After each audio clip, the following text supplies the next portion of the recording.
As CEO of Digital Undivided, Laura Maillian is committed to empowering female entrepreneurs of colour. She draws on a wealth of experience as a business founder and venture capitalist to support women-led companies in this conversation.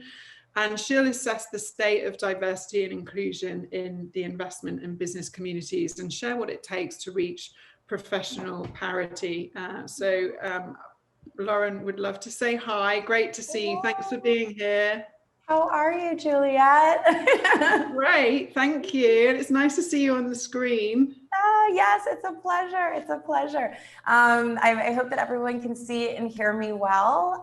We've tried our best to do good production on this side, so hope that we have no tech difficulties. I want to thank you so much for allowing and creating this space for this particular conversation today at this particular moment in time on the stage at the Women in North Summit. So thank you so much for having me. Thank you. And well, you look great. I can hear you perfectly. And we're so excited to kick off the summit with you as our first speaker. Lauren, I'm going to jump straight in. You have a specific definition for professional parity. What is it? I do. And again, I want to thank you for allowing me to be in conversation with you and to kick off in this way. I think that 2020 was an anomalous year for us, but for women of color, for people of color, we have been up against these challenges and these hurdles our whole lives. For many of us, this is how we're raised at home. And so for me, this call for professional parity is really to sound the alarm on what it will take and what it requires to level the playing field for women of color in innovation and entrepreneurship. That means that women of color, if we are to achieve professional parity, it is to allow us to try, fail, succeed, and still try again, whether we fail or succeed, under similar circumstances against a similar measuring stick as our white counterparts. And it's an uncomfortable conversation to have. It's an uncomfortable alarm to sound off and a call to action to make, and to implore others who do not look like me to join me in this fight, in asking others to help me level the playing field and to create professional parity for women of color. And Lauren, where do you think America stands today in terms of diversity and inclusion compared to 5 or 10 years ago? We had the devastating murder of George Floyd and countless others last year, and there was a racial reckoning that we experienced in the summer. But how much progress do you think we've made, and where do you think we stand today?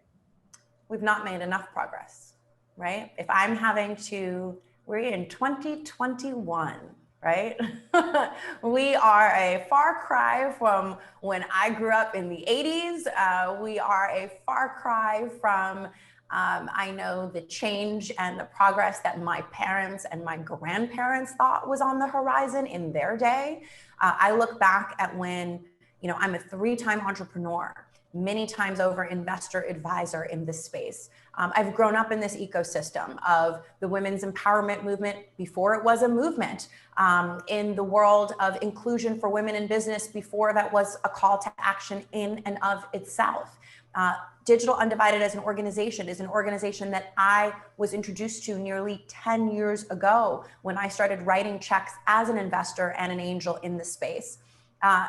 This is the same conversation we're having almost 10 years later. So we can't say that there has been progress, not progress that I'm ready to celebrate. We have seen small movements, typically in the right direction, but not consistent enough, and not enough that it is really moving the needle to the point in place where I think we should at this point be having a different kind of conversation. It shouldn't still be about parity. It should now be about, how big can we grow our businesses, or what does leadership look like in the future?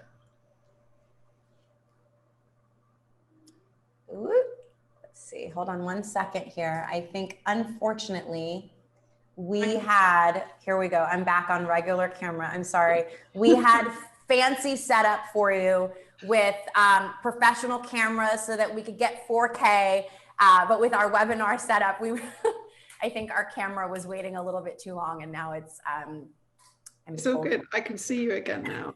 So sorry, we're on the regular old laptop camera now. We're just going to roll with it. And so we've made small progress. We've made small steps. But you were saying that we haven't been having the conversation that we need to have. Just talk through how do you think we can speed progress up, and what is the conversation we should now be having? You know, I think the conversation that we now need to be having is around what society, what business society and culture is prepared to do to begin to envision what leadership, dynamic, thoughtful, incredible, effective leadership can look like, and to begin to envision entrusting someone who doesn't look like you. And that's tough to do because you have to see it to believe it in some respects. And while we have seen many more people of color ascend professionally, we've seen more people of color in business on these big lists that many aspire to. For whatever reason, that's still not moving the needle enough, right? So I think it is this multi-pronged approach. It is me sounding the alarm for professional parity. It is hopefully many others coming and calling on me to say, hey, what does that look like? What can we do better?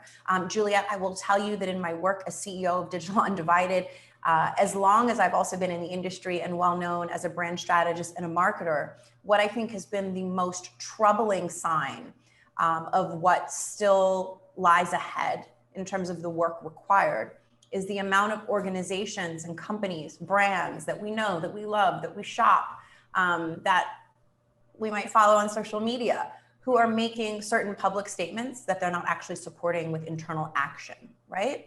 And so, again, this is something I've been able to do anecdotally over the years, just as a woman of color in the space, as an entrepreneur who gets called in as the consultant. I'm allowed to give my opinion a little bit here and a little bit there. But now I'm here at Digital Undivided as CEO.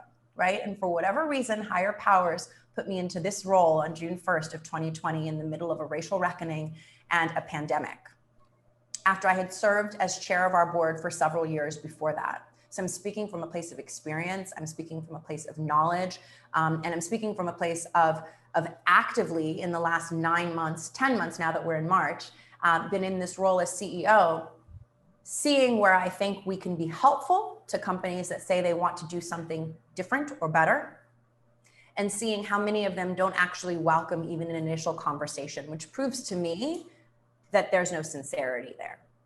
And that becomes even more problematic for me when, as the marketer and the brand strategist, my intellect and my influence is called on the other side of the house, if you will, right? In that I still have my consulting business, and seeing how many of those brands who are disingenuous and have a disconnect between their public statements and what they might say behind closed doors to organizations like ours who are driving equity and inclusion in this space versus what they might pick up the phone and call and ask a marketer to do to help save some kind of public perception, marketing metrics. But we're not going to move to a place of professional parity until as well we are seen as the powerful consumers and the powerful decision makers that we are. And I think that 2020 has shown the power of coming together collectively with a conscious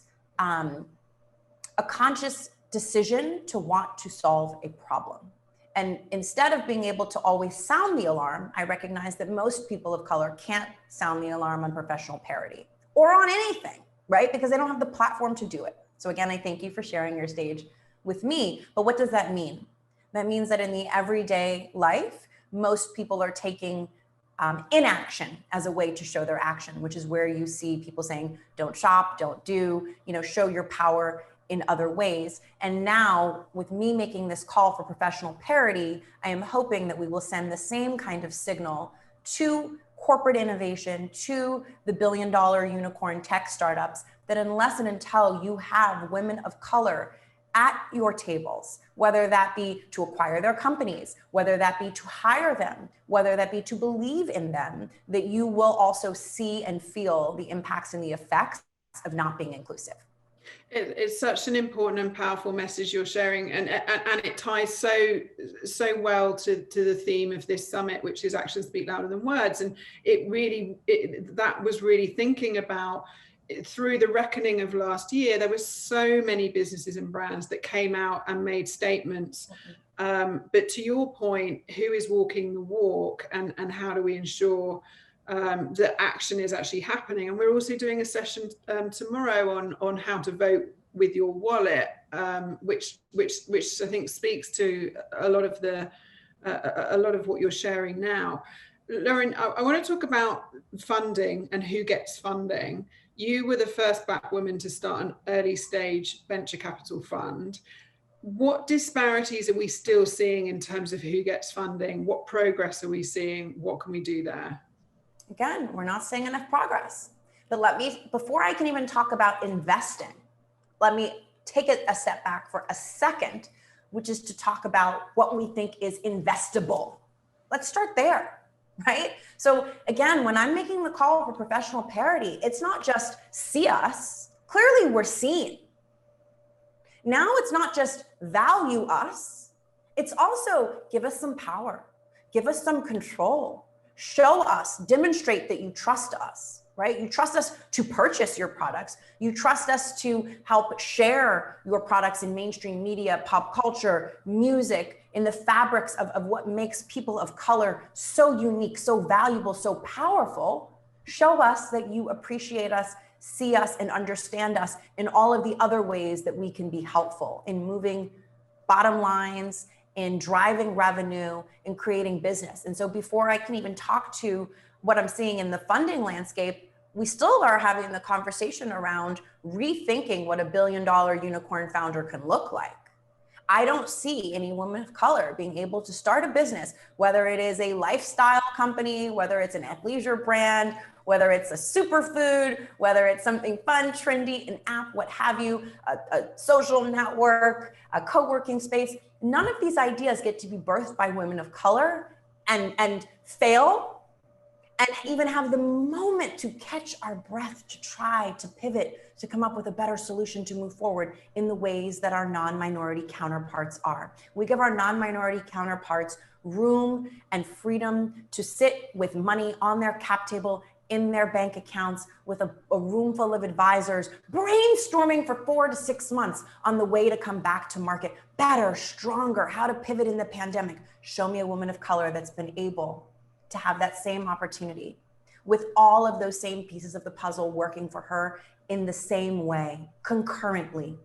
How often does that happen that you see a woman of color have capital, have brain power by way of advisory board, board of directors, mentors, what have you, with access, with platform, all at the same time, and with the room to breathe and think? What you hear most from any entrepreneur is that the moment that they're out fundraising, it's time that they're taking away from running their business.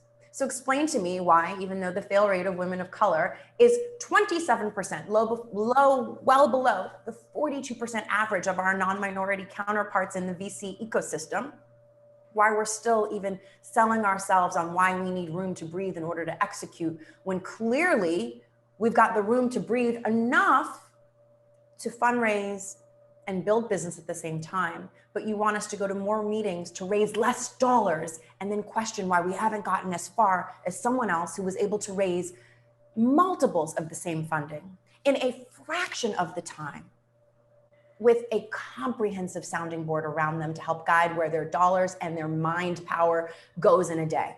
And we cannot underestimate that. We can't underestimate the importance of conversations, the same way that I will never be able to underestimate the people who have poured into me throughout my entire career, met me for coffees in Starbucks, on Acela trains, in airports, in Le Pan Quotidien, wherever we could, we would, a Zoom, a FaceTime, a phone call.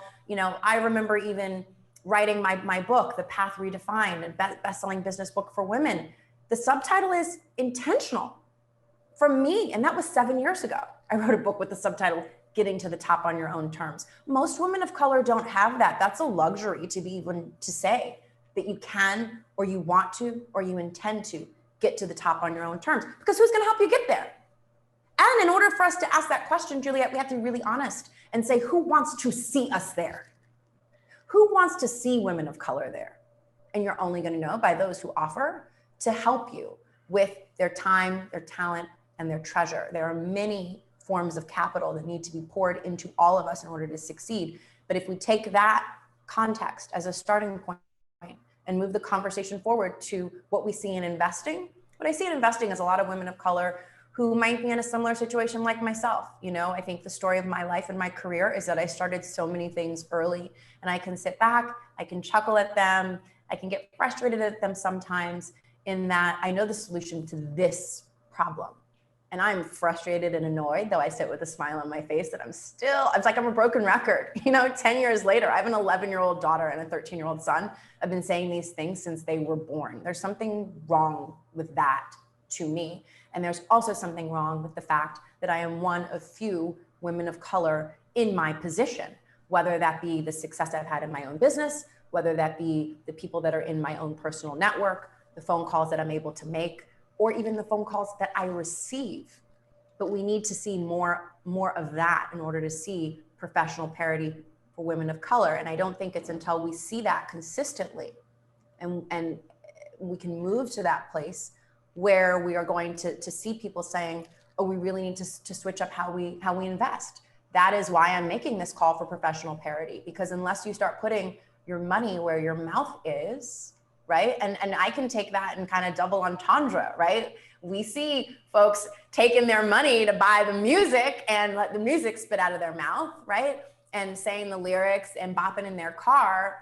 But why don't you see that same excitement or that same level of understanding? Or even I'll start at a place sooner and earlier than that, curiosity.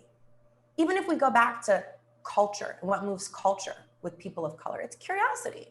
Right? No different than you travel anywhere else in the world and you're curious. You're curious for the local food. You're curious for the local culture. Like, we are part of the fabric of America, the VC ecosystem. Like, see us as part of the fabric of what's going to move this culture forward. We don't need to be siloed. We don't really need to have our own little call to action. I mean, yes, we do right now, but what we can contribute in terms of value, I think we've been proving out our value as a people for a very long time.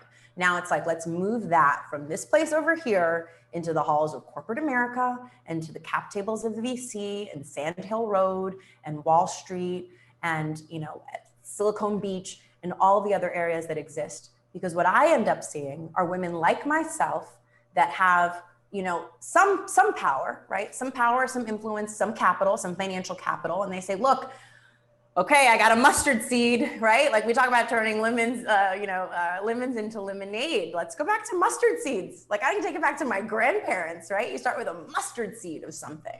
And that's what we see. We see women of color saying, you know what, if a big VC won't give me the job with access to, you know, the big checks to write or the growth stage Series B and C capital to be able to write those checks, if they don't see me as the right fund manager, I guess I'll take my little coins that I have and translate these mustard seeds into as much as I possibly can. And I'm going to go create something on my own. And we see a lot of that. And I commend that. Like, I commend the women of color, many of whom are my friends that are out there that have started their own investment vehicles and entities, but still they pale in comparison. I'll come back here and have the same conversation with you where you'll be saying to me, how about those angel groups being built by women of color? Great. But then somebody's going to call me up and say, hey, how about what they call the PayPal mafia? And I don't see any women of color, you know, angel syndicate group, and I'm in a lot of them, and I will continue saying yes to them because I hope that one of them will be the ones that really pops and makes that hockey stick moment. But it's still not going to compare to, you know, the early Facebook employees who have created their own angel syndicates. It's not going to compare to, you know, the billion-dollar tech unicorn founders. It just isn't. I think what you shared is so important about how women of color are viewed in VC circles, and the Project Diane report that Digital Undivided last year, I think, underscored the disparities, inequities that exist when it comes to funding women entrepreneurs. What advice would you give both to VCs and funders and to women and women of color that want to become founders? I would give different advice to each. So the advice that I would give to the women who want to become founders are, I hope you know about us and me and the work that we do at Digital Undivided. We've got programs to help you solve for, you know, I think a lot of the times we can say, oh, there's a learning gap, there's an access gap. You know, in this case, there's a lot of gaps, and we try to solve for all of them with our programming at Digital Undivided, right? There's a vernacular gap. You know, I don't think I've ever seen an industry spit out more acronyms with greater confidence, yet kind of even being condescending often to someone. It's like, oh, you don't know what, I don't know, you don't know what cap table is, or, oh, you don't have your PPM together. I mean, well, if nobody's done it before, if there's another founder who has a brilliant idea and a rock star team and they happen to not know what a PPM is, or they don't have an LPA in front of them, are you going to shame them? Or would you just simply instead say it's a limited partnership agreement or it's a private placement memorandum? Let's, again, when we talk about professional parity, begin to change the way that we enter conversations, even with women of color. And the same grace, the same patience you would give to someone else who you think is brilliant, who just needs to kind of learn these few quick things that they can hit the ground running. Do that for a woman of color and see how quickly they hit the ground running. See how quickly they meet their milestones, right? It's never been done before. So no one even knows how great we are, because constantly we are being judged on a series of requirements and expectations for which no one ever shares the rules. And that's not the way it happens in the rest of the ecosystem, right? Everyone else might say, jump this high, but they're gonna say, we expect you to jump like this with ergonomic sneakers or whatever it is, right? But you've got some inkling, you've got some understanding. And I mean, it's maybe a funny analogy, but it's like, I think back to, I had moon shoes as a kid. I don't know if you ever asked for this at Christmas, where you like, you know, these big clunky shoes and it had like these rubber bands. But it's like, who's helping the women of color jump to the moon, even in their thought process, right? So then you've also kind of trained women of color to think and feel that we're constantly shrinking and felt that we're so small because it's how we're treated, right? And then lo and behold, if she goes into any conversation with a little bit more confidence, then all of a sudden it's, oh, she's full of herself, right? But again, let's level set. Let's talk about professional parity. When a man comes in and says, I went to these schools and I worked at these places and this is the business that I'm starting, you know, you might think that he's super confident. You're going to be inspired by that confidence. You're not going to double check their confidence and say, why is he so confident? Well, clearly he's put his, you know, blood, sweat, and tears into starting a company that he truly believes in. So maybe it's not for you. But then, do you know what happens for the non-minority? Someone says, I appreciate your passion. I see your confidence. I see that you're driven, and while it's not right for us, let me connect you with Joe over here, who might be the right one. I don't hear that happen for women of color, very rarely. And if it is, it's because I'm the one saying it's not right for me, but I want to introduce you to somebody else who is. And the people who know that I refer deals that aren't right for me in my personal portfolio, they do the same for me, but we don't see that happening in the ecosystem. Most often, and people of color don't even always think it's okay to ask why. So when you ask the advice that I would give is for people of color, women of color, ask why. Why was there a no? Because that's the question they don't expect you to ask. They expect you to pack your bags, walk out the door and say, thank you so much for even making the time. And like, you wonder if they even hear you say thank you, right? So I think for women of color, it is making sure that you do ask why not, and that you ask then, and at least for yourself, to hold your own. I mean, you're speaking to someone who has always, I've always prided myself on always wanting to know feedback, no matter how harsh. I've always wanted to hear it from someone before I maybe hear it from somewhere else. And so I would say to women of color, ask why that answer was a no. And ask maybe what they were expecting to see. And I bet you most of the time, they can't actually give you a concrete answer. It's just, not for me. And they hope that you just accept that answer. We deserve better than that. Ask why. Ask, what were you hoping to see? So if this metric wasn't good enough, what was the metric that you were anticipating, or that would have made you change your mind or your answer? Because then you can at least litmus test that philosophy of said potential investor and go, oh, okay, maybe you write them next month and go, yeah, you know that metric you told me you wanted to see? I hit it now. Let's see, do they still write the check? That will tell us when and if, how we have or have not achieved professional parity. Lauren, I see your passion and your energy, and I just want to say thank you, because that was such a brilliant opening on how to level set and how to drive for professional parity. I just want to say thank you. I think you're incredible, and what you're doing is incredible, and thank you for sharing that with us today. Thank you so much. And I think in just a quick closing, I'll say that for those that are making those investments into founders of all types, please, I implore you, look at women of color as capable. And while we know the problem, while we see that the progress is being made and it's too slow, it is not just on us to fix the problem. So for those that do not look like us, do not look like me, I ask that you have an open mind with what success will look like in the future. I have an open mind for who the next billion-dollar unicorn founder might be. There are many. I look even, of people who are saying to me now investments that I made, and they kick themselves and say, I wish I believed in that founder then.